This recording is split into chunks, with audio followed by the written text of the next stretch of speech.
Okay, now when you receive the link for your strategic capacity analysis and you click on it, you'll be presented with this form to complete. Pretty straightforward, and we asked 24 different questions. These do not take a long time to respond to, less than 5 minutes. Now, this is not about doing any research. These are about how you feel when you think about your company and respond to these. So I will go through them as if we're running a company and responding to effective senior. Have you an effective leadership team and business can run smoothly in your absence? Well, probably not really. Are people productive and loyal? Are your employees productive and loyal? Probably, everyone would probably say yes. High percentage of recurring revenue?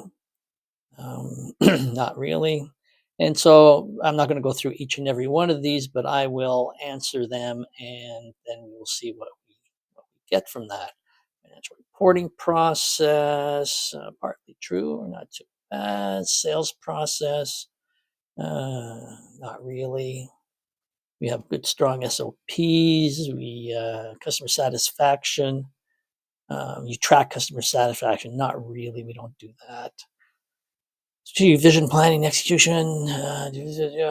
We have all three good. Strategic culture. Yep, our culture drives our success. Hiring and training, we can easily hire people. This is all good. We have a large market size that supports, but we don't really have any market data. Our products, we're not really unique. We're like everybody else. Our marketing process, really not methodical. We're partly true in terms of budgets and forecasts, and we don't really innovate, really. And then finally, we have a document that lender investor could read. Yeah, no, we don't have that. Your business, partly true. We don't have audited statements. We have pretty good statements. All of our legal stuff is in good shape. High growth compared to market. Well, we don't have any data on the market, so we don't know. Large market share. Again, we don't have any data, so we don't know.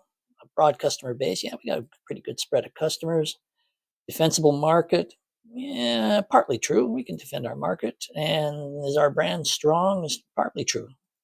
And then finally is the strength of them. Do we know what the M&A market for our type of business is? And quite frankly, we don't track this. So you can see this only took me a few minutes to answer that. Click next. Okay, now it's going to ask me for some basic information so it can send me the results of the assessment. Email, first name, last name, phone number. And then it's going to ask you what your top business goals are. And I've selected here stabilize cash flow and make business easier to run.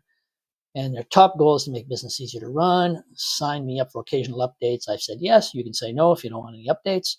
And I will submit that information. Strategic capacity report. And as you can see, it's already arrived. So let me just open that up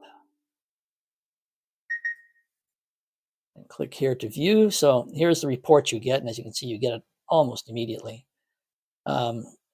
This is how, it explains how you score, helps understand bottlenecks.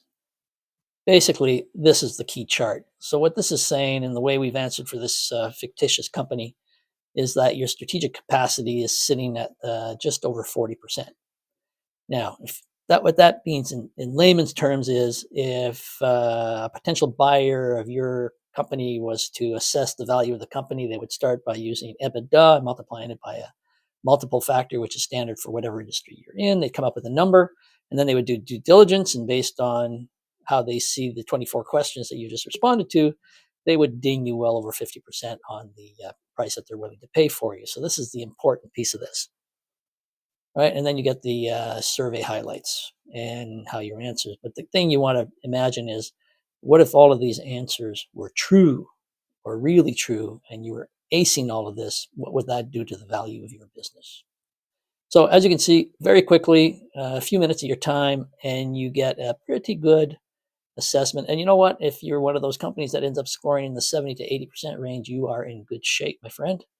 And you just keep on doing what you're doing. But if you're scoring in the 40 to 60% range, there's a lot of value being left on the table and a lot of things that you could fix pretty easily to bring that factor up. And we'd be more than happy to discuss those with you at an appropriate time. Thanks.